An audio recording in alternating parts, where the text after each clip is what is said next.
नमस्कार, संपूर्ण माया के YouTube न्यूज़ रिपोर्ट पर आप सभी का स्वागत है। आज हुए यूपी बीजेपी प्रदेश कार्य समिति की बैठक में मुख्यमंत्री योगी आदित्यनाथ ने विपक्ष के ऊपर जम के बरसे।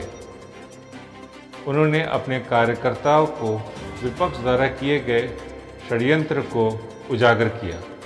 मुख्यमंत्री योगी आदित्यनाथ ने कहा कि भाजपा हमेशा देश को दल से आगे रखता है। मुख्यमंत्री योगी आदित्यनाथ ने कार्यकर्ताओं से अपील किया कि उन्हें प्रदेश के एक एक जीवन को बचाना ही होगा। उस सरकार की वास्तविकता को प्रदर्शित करता है। और अगर कल समाजवादी पार्टी के लोग आगरा में पाकिस्तान के समर्थन में नारेबाजी करते हैं तो आप स्वयं अनुमान कर सकते हैं कि देश और प्रदेश की सुरक्षा के बारे में इनके पास किस प्रकार का ब्लूप्रिंट है। यह इस चीज को बताता है कि लोग वोट बैंक के लिए राष्ट्रीय सुरक्षा के साथ खिलवाड़ करने में कोई परहेज नहीं करते। इनके लिए राष्ट्रीय सुरक्षा कोई मायने नहीं रखती है। ये हर एक उस मुद्दे को राजनीतिक तंग दायरे में देखना चाहते हैं जो संवेदनशील हैं, राष्ट्रीय सुरक्षा के लिए अत्यंत महत्वपूर्ण हैं। उन मुद्दों को भी संकीर्ण दायरे में देखने का प्रयास करते हैं और हम सबको इसके प्रति सचेत रहना होगा, सदैव सचेत रहना होगा। आप जानते हैं लव जिहाद के खिलाफ हमारी सरकार ने विगत वर्ष ही एक सख्त कानून बनाया था और कैसे कैसे चेहरे छद्म नाम से हमें जो आशंका थी वह आशंका सच साबित हो रही है। जब आप देख रहे होंगे जगह जगह इस प्रकार के नमूने निकलते हुए दिखाई दे रहे हैं कि कैसे छुप करके उन लोगों के द्वारा समाज में विस्फमन करके, दुष्प्रचार करके और पूरी व्यवस्था के साथ खिलवाड़ करने की कुछ सी चेष्टाएं होती रही। ये निरंतर एक षड्यंत्र के हिस्से बनाए जाते रहे। इन सब को हमें समझने का प्रयास करना होगा और मुझे लगता है कि पूरी मजबूती के साथ अपने पक्ष को उन मंचों पर रखने में भी परहेज नहीं करना होगा जहां पर कुछ लोग, क्योंकि बहुत सारे कुछ ऐसे सो कॉल्ड इंटेलेक्चुअल होते हैं जो हमारे सकारात्मक पहल को नकारात्मक रूप से प्रस्तुत करने का प्रयास करते हैं। उस समय इस बात को बताने की आवश्यकता है कि नहीं, वास्तव में इनका जो पक्ष है क्यों गलत है और हम जो पहले दिन से कहते थे वही सही है, क्योंकि वह पक्ष पहले भी सच था। और आज जब हम उनके एक एक मामले को निकाल करके बाहर ला रहे हैं, आज पीड़ित लोग जब अपनी बात को प्रशासन के सामने और शासन के सामने रख रहे हैं तो एक एक बात तो सच होती भी दिखाई दे रही है जो हम लोग एक वर्ष पहले सोचते थे। जब हम लोग, याद रखना, हम लोग जिन परिस्थितियों में वर्तमान में कार्य कर रहे हैं, हमें एक एक नागरिक के जीवन को ही बचाना है, उसकी जीविका को भी बचाना है।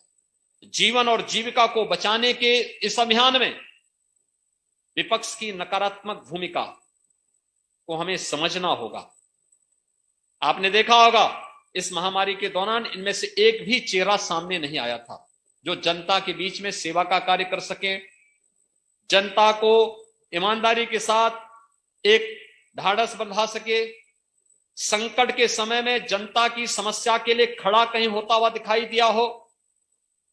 वहां पर सरकार थी, संगठन था, भारतीय जनता पार्टी या विचार परिवार के कार्यकर्ता के अलावा कोई भी राजनीतिक दल उस दौरान जनता की सेवा के लिए नहीं था। नकारात्मकता जरूर, कोई वैक्सीन के बारे में नकारात्मकता पैदा कर रहा था, कोई कोरोना को और पैनिक बनाने का कार्य कर रहा था, लोगों में भय और दहशत का माहौल पैदा करने का प्रयास कर रहा था और ये बीमारी की भयावहता को बढ़ा चढ़ा करके प्रस्तुत करके प्रत्येक नागरिक के जीवन के साथ खिलवाड़ करने की जो कुत्सित चेष्टा हो रही थी, इन सब को हमें समझना होगा और आने वाले समय में भी ये लोग इसी प्रकार से करेंगे।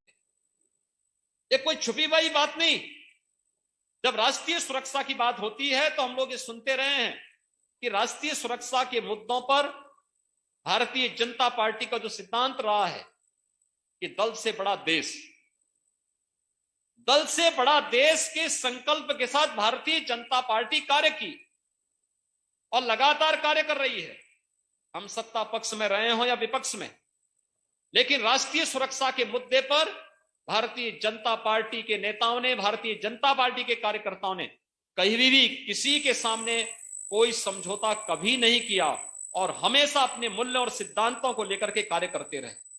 लेकिन आज राष्ट्रीय सुरक्षा जैसे मुद्दों पर किस प्रकार की बयानबाजी हो रही है। आपने भी हाल ही में 2 प्रकार के षड्यंत्र देखे होंगे। एक, मतांतरण की आड़ में हमारी सुरक्षा एजेंसियों और महत्वपूर्ण केंद्रों को निशाना बनाने की कुत्सित चेष्टा। उसके लिए टूल किसको बनाया जा रहा था? मूक बधिर बच्चों को। मूक बधिर बच्चों को निशाना बना करके, उन्हें मतांतरित करके, जिहादी उन्माद से भर करके, फिर अपनी ही व्यवस्था के खिलाफ उन्हें भड़का करके, उन्हें सुरक्षा के साथ सेंध लगाने के लिए जिस प्रकार के षड्यंत्र हो रहे थे, भाइयों बहनों, एक सामान्य घटना नहीं, असामान्य घटना है।